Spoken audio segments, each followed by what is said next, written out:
Hello. അപ്പോൾ ഇന്ന് ഡിഗ്രിയുടെ എക്സാം ആയിരുന്നു.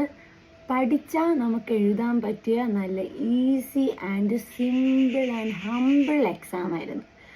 പഠിക്കാത്തവർക്ക് പാടായിരിക്കും, എന്നെപ്പോലുള്ളവർക്ക്. പഠിച്ചില്ല, അപ്പം മലയാളത്തിലാണ് ഞാൻ എഴുതിയത്.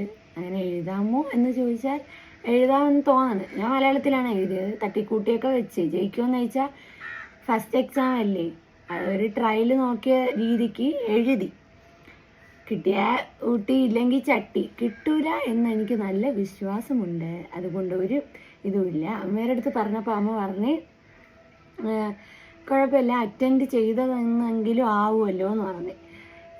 ഈ കുറച്ച് ഒന്നരാഴ്ച കൊണ്ട് ഹോസ്പിറ്റലിൽ ഇങ്ങനെ കയറി ഇറങ്ങി നടക്കുന്നതുകൊണ്ട് നല്ലപോലെ പഠിക്കാനൊന്നും പറ്റിയില്ല.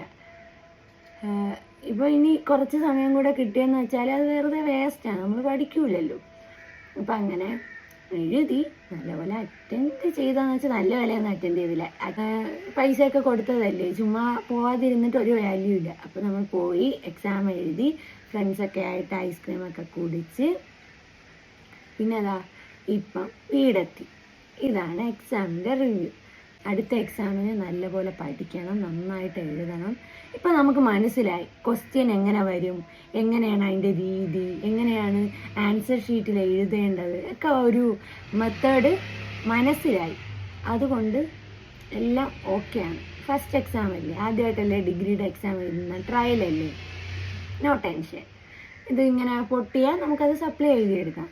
ബാക്കി വിഷയത്തിൽ ഇനി കോൺസെൻട്രേറ്റ് ചെയ്താൽ പോരെ. 6 അടുത്ത എക്സാം വരണ 26 തീയതി എന്തോണം. അത്രയും ഗ്യാപ്പുണ്ട്, പഠിക്കാൻ സമയമുണ്ട്. അപ്പോൾ ഇത്രയേ ഉള്ളൂ. Okay, ta ta, bye bye, see you, thank you, bye by.